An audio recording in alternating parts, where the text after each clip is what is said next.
NBC News presidential historian Michael Beschloss. Michael, in historic terms, I mean, there are a number of historic facts here. The first for sure. Former president elected non-consecutive terms since Grover Cleveland, 1892. Right. So that's my Beschloss little nugget for the day. We've heard Grover Cleveland more the last couple of days than probably in 50 years. Yeah, we can put Grover Cleveland to bed. But right. In historic terms, true realignment, new coalitions, what do you think is the most compelling new idea that emerges from all of this? Well, you know, we're about to see possibly the strongest president in American history, and that goes all the way back to 1789. Because, first of all, Supreme Court has said that he is immune to prosecution in most cases.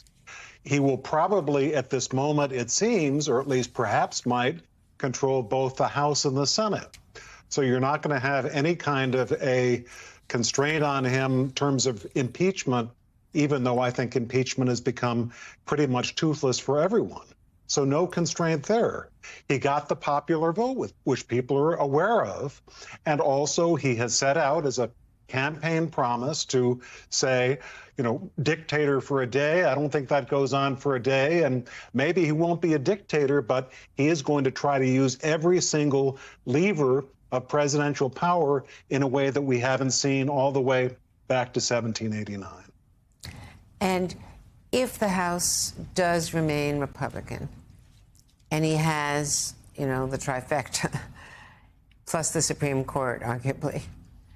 Right. He, according to all the reporting, Bob Woodward, Jeff Goldberg, my reporting, Peter Baker, Susan Glasser, David Remnick, lots of reporting, firsthand evidence from 24 former national security and military officials. Right. Mattis, Kelly, McMaster, Esper, who all worked for him.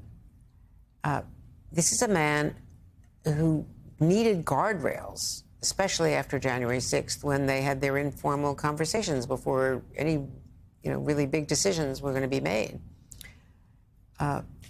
This raises all kinds of questions. In full knowledge of all that, the American people, by a millions popular vote majority of the kind that Donald Trump has never had in 3 elections, have said otherwise. This is what we are dealing with. This is what we were about to see. And I think the question, you know, you want to blame anyone for those worries, go back to the founders, because the founders chose not to put very many constraints on a president of the United States. They thought that most or all presidents would have the kind of self-restraint and the feeling of duty and, you know, set of ethics that George Washington did. And, you know, not everyone has had that, but in this case, you have Donald Trump, who thinks that part of his obligation as president is not to restrain himself from seizing all the power that he can. And also, you know, the founders said that the president has 2 jobs. One is to propose policies that may make people feel divided and angry, but also to unite the country as chief of state. But they didn't put that in the Constitution and say that's a job requirement. It depends on the character of the president of the United States. And I'm saying this whether we like Donald Trump or not.